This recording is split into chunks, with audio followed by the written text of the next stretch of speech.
Welcome to the Deep Dive. You're here because you want to get smart, fast on what's shaping the furniture industry, and today we're plunging straight into the heart of it. Yeah. The upcoming Eid Cologne 2025 Furniture Fair. Think of this as your insider's briefing. Exactly. We've gone deep into the insights of Sunbin Shi, who's the CEO of ASKT Furniture. His recent article, well, it isn't just a preview of the fair, it's a real look, at the future of how we source, design, and what buyers like you expect. Yeah, our roadmap for this deep dive is that article by Sunbin Shi, Eid Cologne 2025, tells us about the future of sourcing, design, and buyer expectations. And our mission is pretty simple. Pull out the crucial insights about where the furniture world is headed, all seen through the lens of this new fair and ASKT Furniture's perspective. And what's immediately clear is that Eid Cologne, happening in Cologne from October 26th to 29th, 2025, isn't just another industry event you just mark on your calendar. It really signals a fundamental shift. A shift in how we need to be thinking about furniture. Yeah, absolutely. Whether it's for our homes or for commercial spaces like hotels and such. Right. Sunbin Chi makes a really interesting point that it's moving beyond just, chasing the latest fads. Instead, the real focus now is on what he calls value spotting. Value spotting. Yeah, it's about digging into the core values that are now driving decisions for both consumers and for buyers like yourself. Think of it this way, where once maybe price and immediate trendiness might have been the top priorities, today's buyer is, increasingly asking, what's the story behind this? What's its impact, This shift in priorities, this move towards valuing deeper qualities, that's really the core insight driving Eid Cologne. It's not just about how something looks, but also about its inherent worth and the responsibility of its creation. Okay, so let's dig deeper into these core themes that Sunbin Chi identifies as central to Eid Cologne 2025. The first one is durability meets design passion. So it's not enough anymore for a product to just be functional and last. It also needs to connect with people on an emotional level. Now, for you, our listener, why should this combination matter? Well, consider the practical side. Products that are both built to last and that people genuinely love, they're much less likely to end up being returned. Okay, yeah. That immediately impacts your efficiency and your bottom line by cutting down on reverse logistics costs.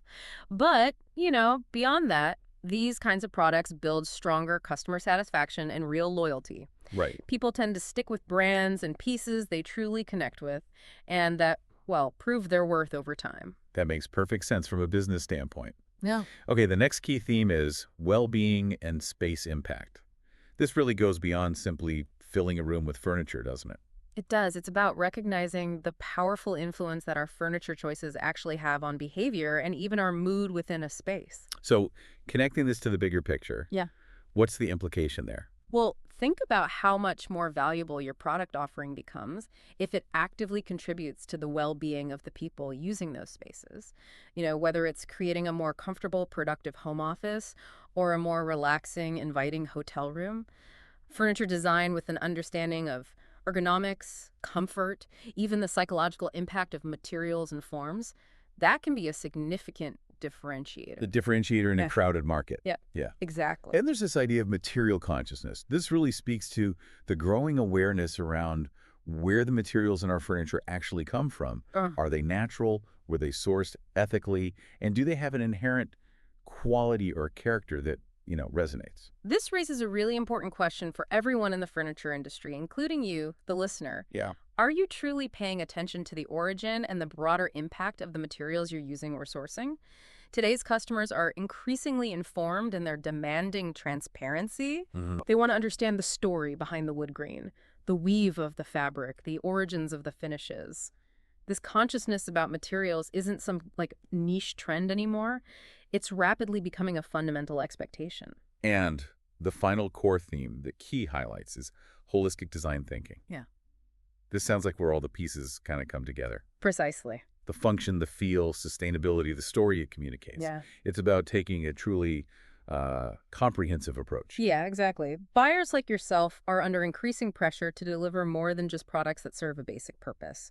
You're expected to provide meaning and real value that extends far beyond simple price comparisons or, fleeting aesthetic appeal. Okay. Holistic design directly addresses this by intentionally integrating all of these crucial elements: function, feel, sustainability story into a cohesive and compelling offering.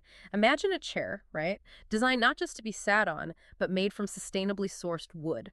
Ergonomically shaped for lasting comfort, visually appealing in a timeless way, and maybe even telling a story about the traditional craftsmanship involved. That's the essence, all these elements working together to create something truly valuable.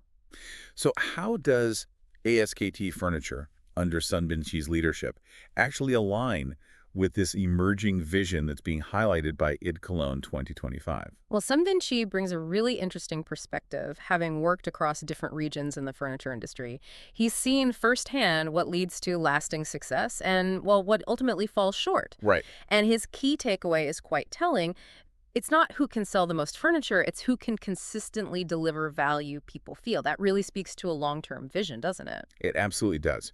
It's a clear indication of a shift, like you said, from just sheer volume to a much more nuanced understanding of genuine value creation and customer connection. Exactly.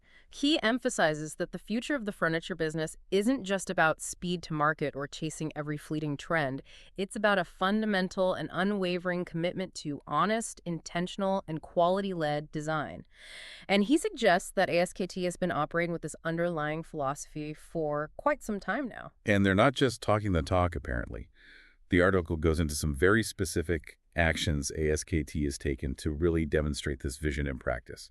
Let's take a closer look at those. Okay. One of the first things that really stands out is their significant investment in ensuring quality and durability.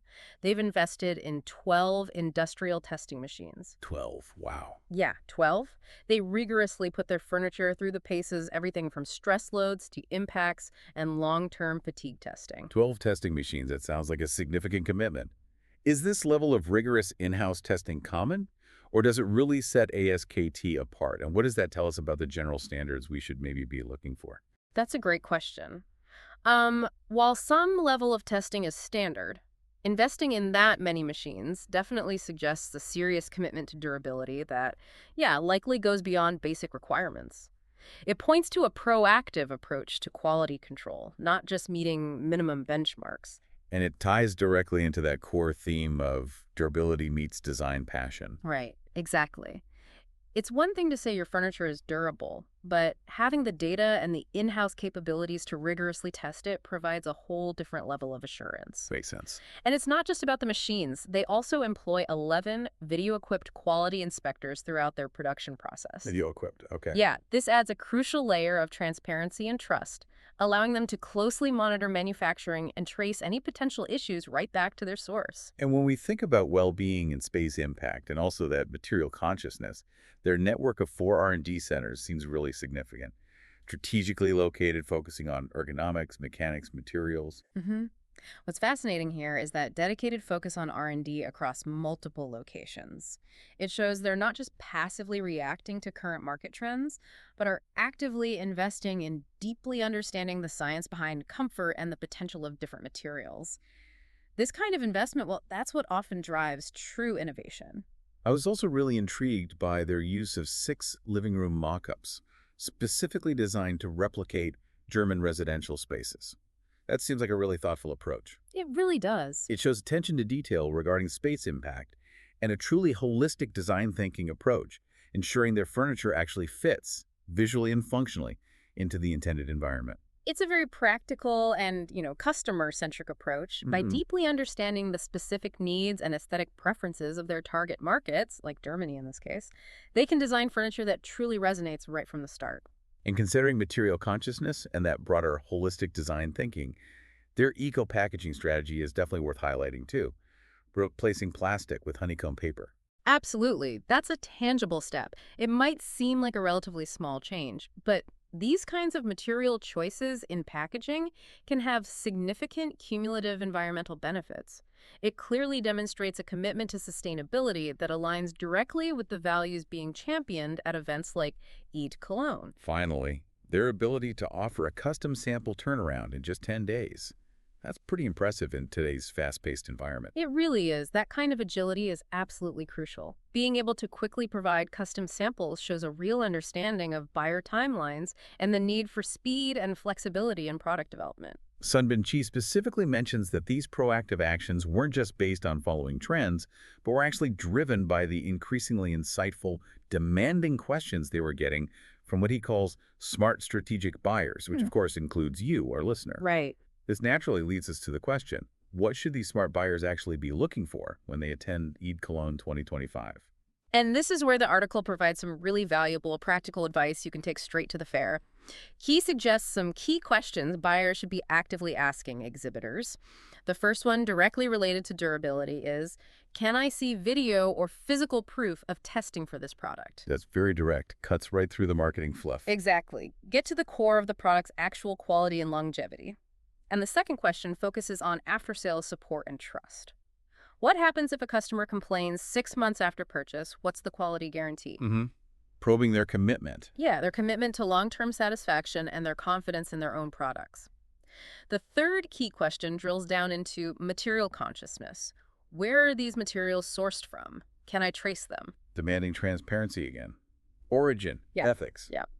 And the final question Key suggests focuses on flexibility and meeting specific needs. Can you customize this design without pushing my lead times or MOQ too high? This is key for buyers needing unique offerings or needing to adapt quickly. And Chi makes a really important point. Buyers asking these tough questions aren't being difficult. They're being professional. Right, they're demonstrating their commitment to informed sourcing. And from ASKT's perspective, he suggests they actually welcome these inquiries because their internal processes, their investments, they're designed to address them readily. Okay, so beyond individual products, Chi also strongly advises attendees to use Eid Cologne as a chance to benchmark their current supply chain. That's a really insightful takeaway for you, listener, thinking about your existing partnerships. Definitely. So as you're walking the aisles, what are some key benchmarking questions buyers should be asking themselves about their current suppliers? Well, he suggests starting broad but crucial. Are my current suppliers ahead of or behind this fundamental shift in values we're seeing? Evaluating alignment with durability, well-being, materials, holistic design. Exactly. Another important one. Do my current suppliers truly care about the same level of detail and the same underlying values that my customers are increasingly prioritizing? That's critical, ensuring the supply chain is in tune with end consumers. Right. And finally, Chi prompts buyers to consider, are my current suppliers primarily reacting to the market, or are they actively shaping it through innovation and a forward-thinking approach? Looking for proactive partners, not just reactive ones. And he strongly implies that if the answers to these questions leave you feeling, well, uneasy or uncertain, Yeah. then it might very well be time to seriously consider refreshing your vendor list, exploring new partnerships. That's pretty direct advice. It is, and it really underscores the significance of this industry shift. It's not just about finding any supplier at a certain price anymore. It's about finding the right suppliers who share your values and can meet these evolving, more demanding expectations. Okay. Finally, Sunbin Chi and the team at ASKT Furniture extend a direct invitation for you to connect with them, either at Eid Cologne or beyond. They're positioning themselves not just as selling furniture, but as providing genuine confidence. Confidence in safety, durability, sustainability, customization, long-term quality. Yeah, it reflects that broader theme of building collaborative relationships, not just transactions. Right. They seem to understand the pressures faced by professionals sourcing for e-commerce, contract projects, retail chains. Yeah. And for you, our listener, ASKT outlines potential benefits of connecting. Accessing upgraded collections, exploring materials, maybe reducing complaints through higher quality, building faster supplier relationships. They've even shared contact info readily, which again underscores Key's central point. Navigating this evolving industry requires open dialogue, strong connections, really understanding each other's needs and challenges. So to bring our deep dive into Sunbin Chi's perspectives on Eid Cologne 2025 to a close, the core takeaway is powerfully clear. This fair represents a significant turning point. It's moving beyond just function and style to a deeper, more meaningful focus on fundamental values, responsibility, emotional connection, thoughtful materials, and that truly holistic approach. Absolutely. And on that note, here's a final thought for you to consider, building directly on Sunbin Chi's closing statement. How can you, in your role, move beyond simply filling spaces and instead actively participate in shaping those spaces in more meaningful ways? Hmm. As you ponder that, keep in mind that interconnectedness, durability, well-being, material consciousness, holistic design, what seemingly small shift in your own approach, how you think about sourcing or design, could ultimately have the biggest positive impact on the genuine value you deliver.